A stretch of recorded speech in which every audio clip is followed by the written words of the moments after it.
two schematic things, among other things, we got to get into. One is this. The Bears play 13 personnel, meaning 3 tight ends, about 8% of the time on offense. They're 5th in the league.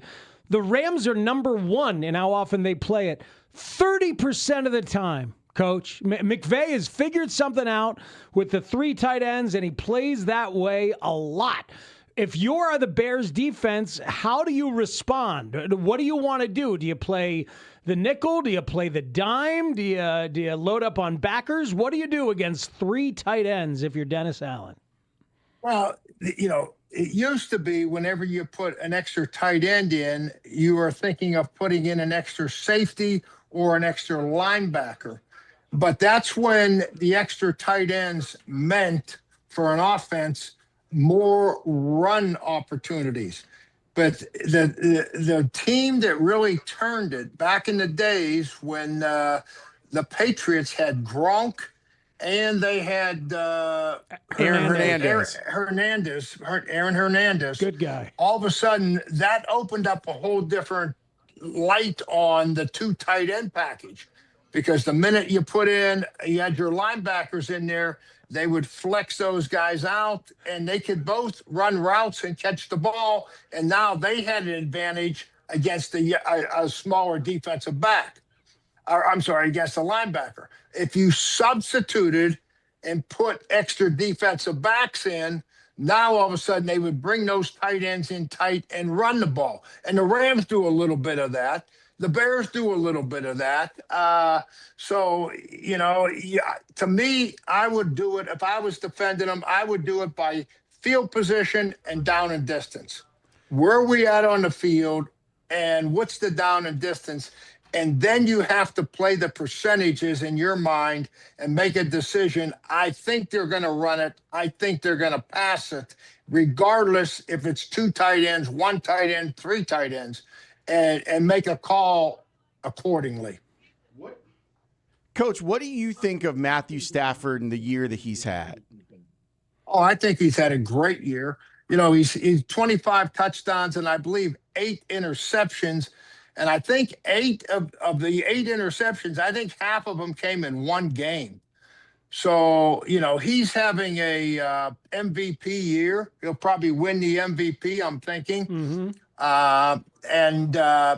He's got a good supporting cast now. When you talk about, obviously the talk is Puka. He could be the best player. Him and McCaffrey probably the 2 best players in the National Football League, to be honest with you, in my opinion. Wow. And then you throw in Devontae Adams, who we know knows the Bears from being a Packer and knows Soldier Field.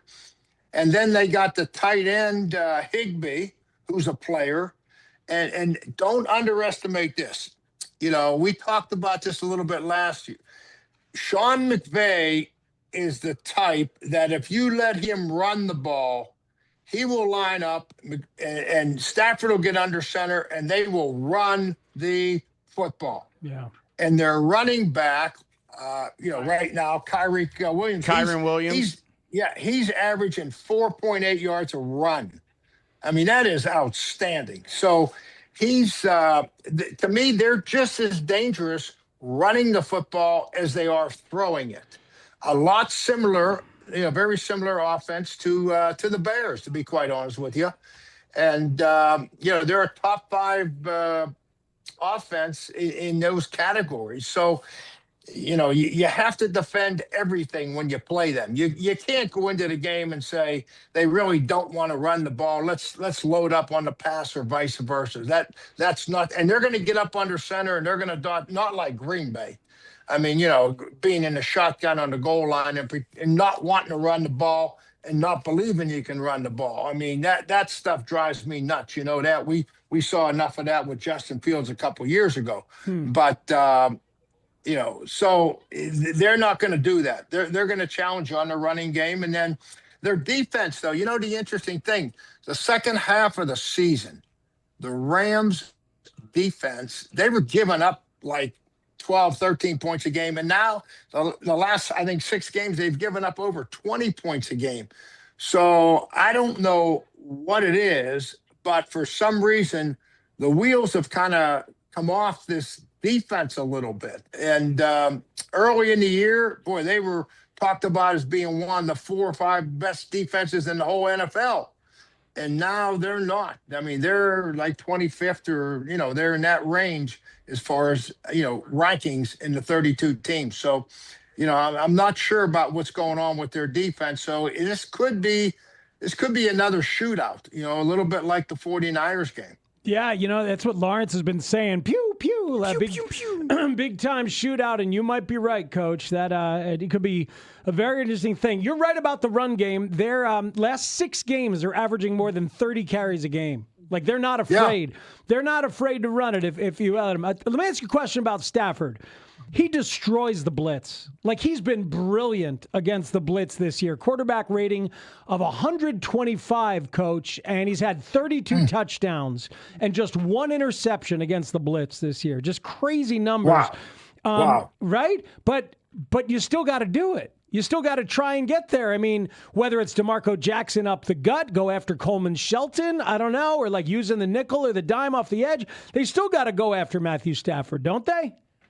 Yeah, they do, absolutely. And they'll mix it up some, a little bit like we did against Green Bay. We didn't go crazy, but the second half against the Packers, Dennis Allen came out and was more aggressive. Not all out blitzes all the time, but just getting a safety up there to stop the running game. And every once in a while, bringing a little bit of nickel pressure and stuff. So we got more aggressive the second half. But the thing about these guys that Green Bay refused to do was run the ball in the second half with a lead. And don't trust these guys. I mean, we got to come out and start fast, fellas. If we start slow and let these guys get a lead, if Green Bay would have taken a knee every down the second half and let the clock run, I don't know if we would have had enough possessions to win the game. I'm serious. The worst thing they played right in our hands from the standpoint of throwing the ball, and they took in their first 4 possessions, they used up 6 minutes total on the clock. I mean, that's perfect for the Bears, and that gave the Bears time and opportunities to mount that comeback. I don't count on these guys doing it if we fall into that same situation. Coach, you know about special teams, and you know how important it is to winning games. When I look at the Rams, I'm trying to find a deficiency, and that special teams is it. I look at the issues they had with the Ethan Evans punt that was blocked. They almost had another one blocked, another kick blocked in last week's game. If you're the special teams coordinator, how are you trying to affect the game, knowing that this has been a struggle for the Rams all season? Well, you got to take advantage of it. We always talk about on this show, you have to win 2 of the 3 phases. And special teams is one of the 3 phases. It's offense, defense, special teams. So, and the Bears special teams has been good. I mean, last week's game against Green Bay, whether we had anything to do with it or not, Green Bay misses 2 field goals and an extra point. That is critical. And then we come up with a big punt return, right? The one big punt return to about the 50 to set up a great field position scoring opportunity. So, we definitely have the better special teams. We have the more confident special teams. And I'm sure they're looking at ways, to try to come up with a block or a fake or do something. In a game like this, Ben's always got to have and will have something like that in his back pocket. When you get into the playoff games and if both teams are back and forth, sometimes you got to do something a little bit outside the box to try to create a play and turn the momentum in the game into your favor. And special teams is a great way to do that. Dave Wannstedt coached for many years with the Miami Dolphins and obviously the University of Miami. Did you ever want to prepare your team for a cold weather game that was coming and you just couldn't? Like, there's nothing you can do. You couldn't, like, go play in a walk-in freezer or anything. Like, what did you do? Or did you just try and talk to them? What'd you do? This is what I came up with. And I remember the first year we were with the Dolphins and we went up, and we always seemed to play the Patriots at the end of the year. They tried to get that that game going back and forth, or the Jets. It didn't matter, or Buffalo. Think of the three teams left in our division. You're going to draw one, two, maybe all three of those teams in December. And I remember the first year we went up there, and it was freezing. And all of a sudden, Jason Taylor misses half the warm-ups, and he comes out, and I call him over. I said, Jason, what the heck? And he says, Coach, I couldn't get my long underwear on or what. Okay, two things. One, they equip these players with so much more stuff on the sidelines to keep them warm. That's the first thing. But what I started doing after that, after Thursday's practice, they would come in. I would have all the warm weather clothes that they wanted to wear. And they put it on for the equipment guy right then. Whether it was long johns, if it was a thermal top, I didn't care. That wasn't the point. Gloves, whatever you were going to wear during the game, you put it on. The equipment guy took it, put it in your bag. And when you went up there, now, man, you got ready and you're ready to go. That saved the distraction of guys standing in line screaming, I need a tassel cap. I need this. No. Those days are over. And it did make a difference when we went up to all those cold weather teams. The key is one thing that hurts you, and everybody says, oh, the football's harder to throw. It is. It's tougher to catch. It is.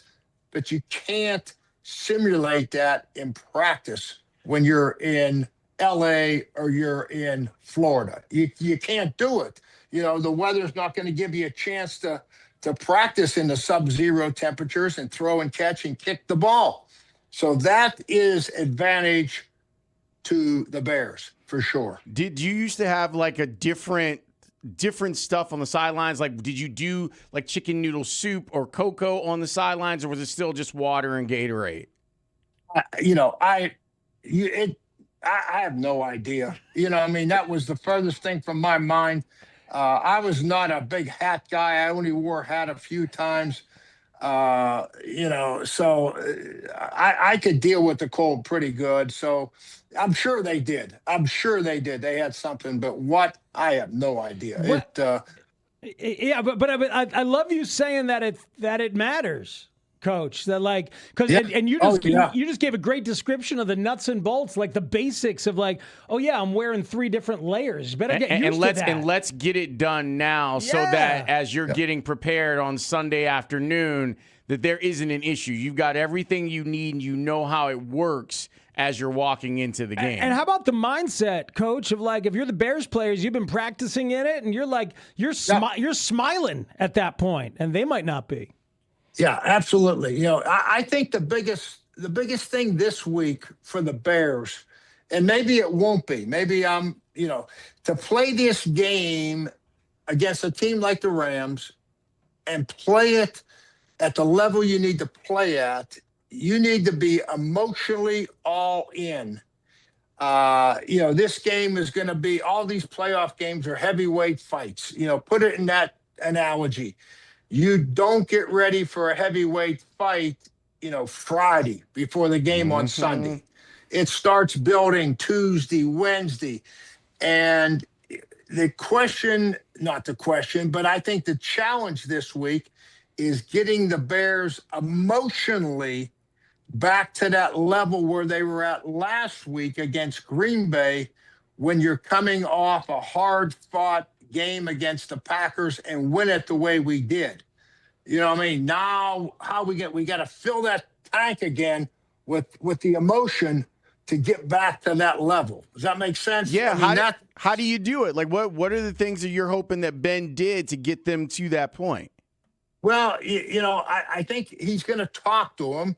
I loved what he showed him. He talking about the comeback from the Patriots and Atlanta. So he'll come up with something maybe to get their motors running.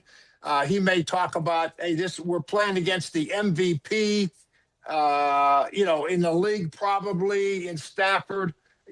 He'll come up. You got to come up with some bullet points like that. I hate to say bullet board material, but it's kind of something to rally around, and then it comes down to the leaders of your team, that they have to know, and you remind them that we've played a lot of games this year in sub-zero temperatures, and we found a way to win. So you refresh their memories on that, and then when the game starts, you have to be prepared to play physical. That this team's going to run it on us, and you get as prepared as you can to do that. And if they come out and throw it, and it's not a fist fight for 15 rounds, then okay, that's fine. But you better be ready for the toughest scenario that could possibly happen. Coach, they didn't get any turnovers last week. They didn't run the ball. Yeah. They didn't run the ball for 100 yards, and they still got a win. So that's amazing. That's right. That's why they did is because we executed in the fourth quarter. We made plays on defense. And now think about the Packers' first 4 drives. Punt, punt, punt, punt. Mm-hmm. 4 punts in a row. Running no time off the clock. Yep. Come on. Yep. Coaching 101, guys. I would have been too conservative probably. But that all falls into the category of game management. Everybody wants to talk about these coaches with game management at the end and before the half. Yes, that's probably the 2 most critical times. But game management is coming out or sitting there at halftime saying, here's the situation. We got to throw it 50 times, or we got to go, we're behind. We got to go no huddle. We got to go hurry up offense. Or you say, hey, we got a 18-point lead. I want to run it on first and second down. If we have to throw it, we'll throw it on third. You got a feeling about the Bears? You got a feeling about the Bears and the Rams on this one? I think the Bears are, the Bears are every bit as confident. We're at home. We talked enough about the weather being an advantage. I just think it's a matter of us being emotionally all in and coming out and starting fast. I really do. Get a good, fast start. Make them punt once or twice. Maybe get on and get a touchdown or a field goal and get the crowd into it. Let's use our home field as an advantage from the get-go this week. That would be my first wish list. I'm going back over the game log, and I think Coach might be right about something.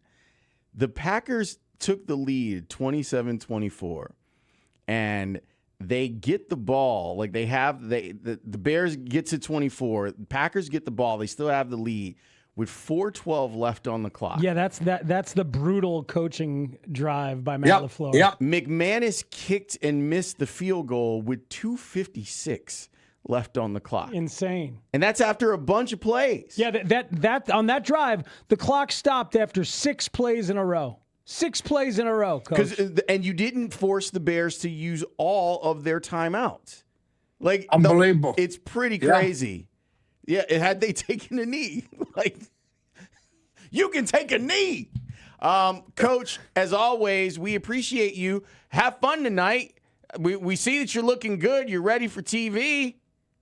I am. Peanut and I are going to have some good laughs tonight and keep it loose and get these Bear fans fired up and ready to go for Sunday night.